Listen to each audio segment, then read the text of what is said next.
नमस्कार दोस्तों, control system lecture series में आप सबका बहुत स्वागत है। दोस्तों, इससे प्रीवियस वीडियो में रूट लोकस टेक्निक्स के बारे में इन ब्रीफ डिस्कस कर चुके हैं।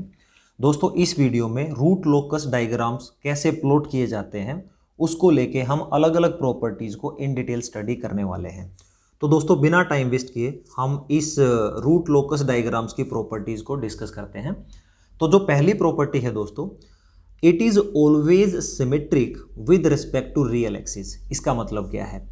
इसका मतलब दोस्तों, जो आपका रूट लोकस डायग्राम बनेगा वो डायग्राम हमेशा रियल एक्सिस के अलोंग या with respect to real axis हमेशा सिमेट्रिक में होगा। मान लीजिए यहाँ पे मैं कुछ रूट लोकस डायग्राम बना देता हूँ और उसकी हेल्प से आपको समझाना चाहता हूँ।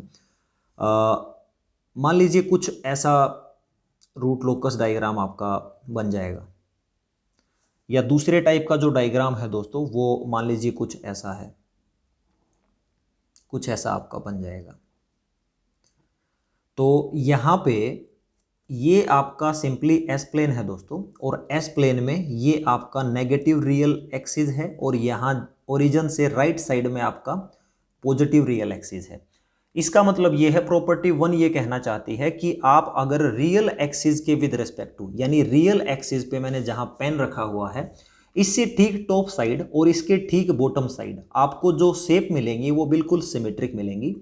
इसका मतलब अगर कोई आपको ये कहे कि ये जो पॉइंट है ये आपका 2J है, तो डेफिनेटली ये पॉइंट कितना होगा? तो सिमेट्री प्रॉपर्टीज के अकॉर्डिंग ये पॉइंट आपका दोस्तों -2J होगा। तो एक चीज आप हमेशा याद रखें, जब भी आप रूट लोकस डायग्राम प्लॉट करेंगे तो with respect to real axis आपका जो शेप होगा वो हमेशा सिमेट्रिक होगा। सिमिलरली इसमें भी दोस्तों ये देखिए, यहाँ पे अगर मैं पेन रखता हूँ तो इसका जो टॉप साइड जो पार्ट है और जो बॉटम साइड है वो बिल्कुल एक जैसा है। सो this is the first important properties. और प्रॉपर्टी बेस्ड दोस्तों कंपटीशन एग्जाम्स में भी बहुत तरह के क्वेश्चंस आते हैं। अब बात करते हैं दूसरी प्रॉपर्टीज की। दूसरी प्रॉपर्टी ये कहती है कि number of root locus branches equal to open loop zeros और open loop poles whichever is greater. ये काफी इंपॉर्टेंट पॉइंट है दोस्तों। मान लीजिए आपके पास कोई भी ट्रांसफर फंक्शन गिवन है, लेट अस से मैं यहाँ कुछ एग्जांपल लूंगा, हर प्रॉपर्टीज के साथ एग्जांपल लूंगा ताकि आपको अच्छे से समझ आ सके। तो ये आपका एक ओपन लूप ट्रांसफर फंक्शन है k divided by s into s plus 2। तो दोस्तों इसमें आप मुझे बताओगे जीरो कितना है? जीरो आपका जीरो ही है। और आप बताओगे पोल्स कितना है? तो पोल्स दोस्तों 1 और 2, तो 2 पोल्स इसमें हैं। तो जीरो यहाँ जीरो ही है, पोल्स यहाँ 2 हैं। इसने बोला है कि कोई भी ट्रांसफर फंक्शन आपको गिवन होगा, उस ट्रांसफर फंक्शन में रूट लोकस ब्रांच कितनी होंगी? पोल और जीरो, उनमें से जो भी नंबर बड़ा होगा उतना ही आपका रूट लोकस ब्रांचेस होगा। यानी यहाँ बड़ा नंबर दोस्तों पोल्स 2 है। यानी मैं ये कह सकता हूँ इस ट्रांसफर फंक्शंस का जब भी मैं रूट लोकस डायग्राम प्लॉट करूंगा तो उसमें मेरा 2 रूट लोकस ब्रांच होंगी। ओके, और जो भी आपकी रूट लोकस ब्रांच होगी आपके रूट्स डेफिनेटली उसी ब्रांच में एग्जिस्ट करेंगे, उससे बाहर आपके लूप एग्जिस्ट नहीं करेंगे। सिमिलरली एक और एग्जांपल मैं यहाँ पे ले लेता हूँ। मान लीजिए एक और ओपन लूप ट्रांसफर फंक्शन है, दैट इज के s into S plus 2 divided by s plus 1 multiply with s plus 3 multiply with s plus 4। तो दोस्तों इस ट्रांसफर फंक्शन में आप देखो कि आपके पास जो जीरो है वो 2 हैं और आपके पास जो पोल हैं 1 2 एंड 3 तो 3 हैं। तो यकीनन आपका जीरो 2 है और पोल 3 है, यानी पोल आपका एक बड़ा नंबर है। इसका मतलब जो आपकी रूट लोकस ब्रांच होंगी वो डेफिनेटली 3 होंगी। तो this is the second important properties of root locus diagram. अब बात करते हैं दोस्तों थर्ड इंपॉर्टेंट प्रॉपर्टीज की। Root locus branch starts from open loop poles and ends at open loop zeros. यानी जो भी आपकी ब्रांचेज हैं वो डेफिनेटली आपकी ओपन लूप पोल से स्टार्ट होंगी और ओपन लूप जीरोस पे टर्मिनेट होंगी। इसका मतलब ये है, जो आपका पोल है दोस्तों उसको हम क्रॉस से रिप्रेजेंट करते हैं और जो आपकी जीरो है उसको हम सर्कल से रिप्रेजेंट करते हैं।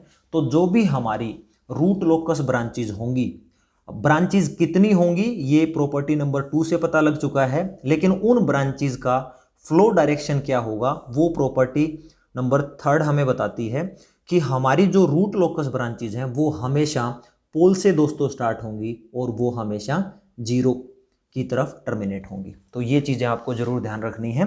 अब बात करते हैं दोस्तों point number 4। Point number 4 most important point कह सकते हो। Root locus exist on that point of real axis to the right of the total number of open loop poles and the open loop zeros are odd number। ये बहुत important point है दोस्तों। मैं यहाँ पे एक एग्जांपल से आपको समझाना चाहता हूँ। ये आपका कोई भी ट्रांसफर फंक्शन है, ट्रांसफर फंक्शन यकीनन आपका ओपन लूप ट्रांसफर फंक्शन ही होना चाहिए, क्योंकि ओपन लूप ट्रांसफर फंक्शंस पे ही हम काम करते हैं और क्लोज लूप कंट्रोल सिस्टम्स की स्टेबिलिटी पे फाइनली कमेंट करते हैं।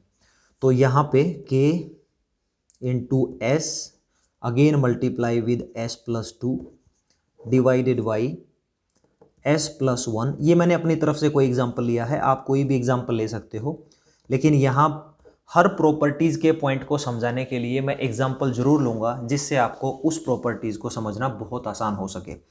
तो दोस्तों इसमें सबसे पहले आप क्या करोगे, कोई भी जो एस प्लेन है उसमें इन पोल और जीरोज़ को प्लॉट कर दें। आई होप ये बहुत आसान काम है, आप कर सकते हो। जीरो आपकी एक s इक्वल टू 0 पे अवेलेबल है, एक s इक्वल टू -2 पे अवेलेबल है। तो ये दोस्तों आपका ओरिजिन है 0, यहाँ पे हमने सर्कल बनाया। फिर दोस्तों जहाँ -2 पॉइंट है वहाँ पे एक और सर्कल बनाया, ये हमने जीरोज़ को रिप्रेजेंट किया। फिर दोस्तों हमारा जो पोल है वो -1 पे है, यानी ये जो पॉइंट है दोस्तों ये -1 है, यहाँ पे मैं क्रॉस मार्क लगा देता हूँ। फिर दोस्तों s इक्वल टू -3 पे भी मेरा पोल एग्जिस्ट करता है, ये हमारा -3 है, तो यहाँ पे भी मैंने क्रॉस से रिप्रेजेंट किया है। अब इसके बाद पॉइंट ये है दोस्तों कि यहाँ पे कितने रूट लोकस ब्रांचेज होंगे। जीरो भी आपकी 2 हैं, पोल्स भी आपके 2 हैं, दोनों नंबर बराबर हैं, यानी जो रूट लोकस ब्रांचेज हैं वो आपकी डेफिनेटली 2 होंगी। पॉइंट ये है कि रूट लोकस ब्रांचेज को हम आइडेंटिफाई कैसे करें कि वो कहाँ पे एग्जिस्ट करती हैं। तो ये जो पॉइंट है ये कहता है कि आप रियल एक्सिस पे किसी भी एक पॉइंट पे खड़े होके उस पॉइंट से राइट साइड देखो, अगर आपके ओपन लूप पोल्स या जीरोस जो भी रियल एक्सिस पे लाई करते होंगे वो टोटल जो उनका सम है वो ओड होना चाहिए, तभी आप कहोगे कि उस स्पेस में या उन पॉइंट्स पे आपका रूट लोकस ब्रांच एग्जिस्ट करेगा।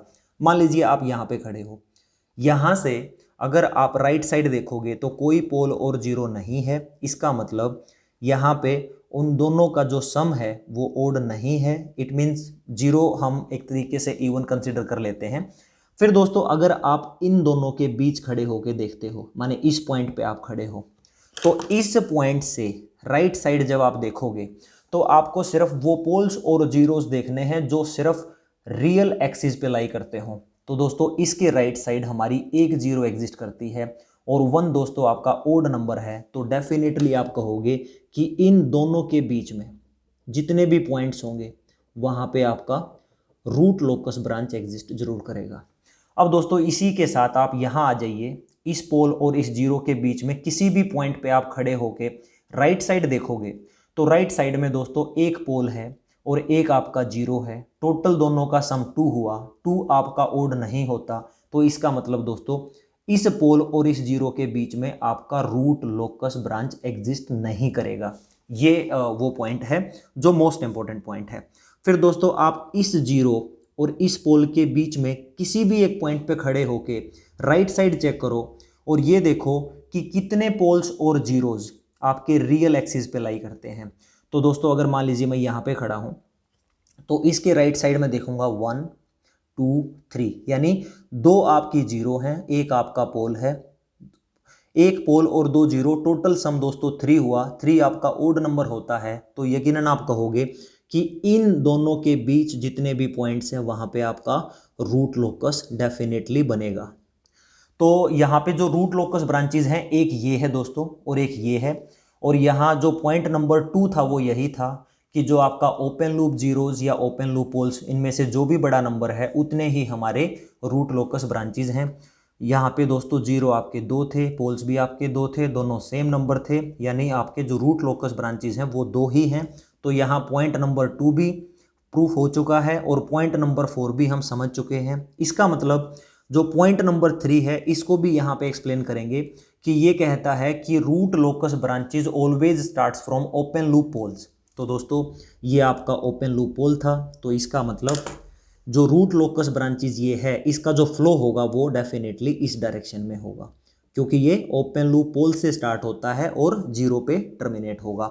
और यहाँ पे दोस्तों ये आपका जीरो है, ये आपका पोल है, तो ये आपका पोल से स्टार्ट होगा और जीरो पे टर्मिनेट होगा, तो ये आपका फ्लो होगा। And this is how we can plot the root locus diagram of a given transfer function. तो दोस्तों इस एग्जांपल से मैंने यहाँ पे प्रॉपर्टी नंबर 2, 3 एंड 4 तीनों को मैंने एक्सप्लेन किया है। और प्रॉपर्टी नंबर 1 हमेशा याद रखना कि जब भी आपका रूट लोकस डायग्राम होगा with respect to real axis हमेशा वो सिमेट्रिक होगा। इस केस में दोस्तों अगर मैं रियल एक्सिस के पे पेन रखूं तो ना तो इसके टॉप साइड कोई डायग्राम बनता है ना इसके बॉटम साइड कोई डायग्राम बनता है, लेकिन आने वाले लेक्चर्स में डेफिनेटली कुछ डायग्राम्स होंगे जो टॉप साइड भी जाएंगे और बॉटम साइड भी जाएंगे। यकीनन वो दोनों टॉप और बॉटम साइड्स आपकी सिमेट्रिक होंगी। So this is all about the properties of root locus diagram. यहाँ 4 प्रॉपर्टीज एक्सप्लेन हुई हैं। आने वाले लेक्चर्स, वीडियो लेक्चर्स में दोस्तों और प्रॉपर्टीज को हम 1 by 1 डिस्कस करेंगे with help of concerned examples. So this is the end of the video. Thank you so much for watching this video.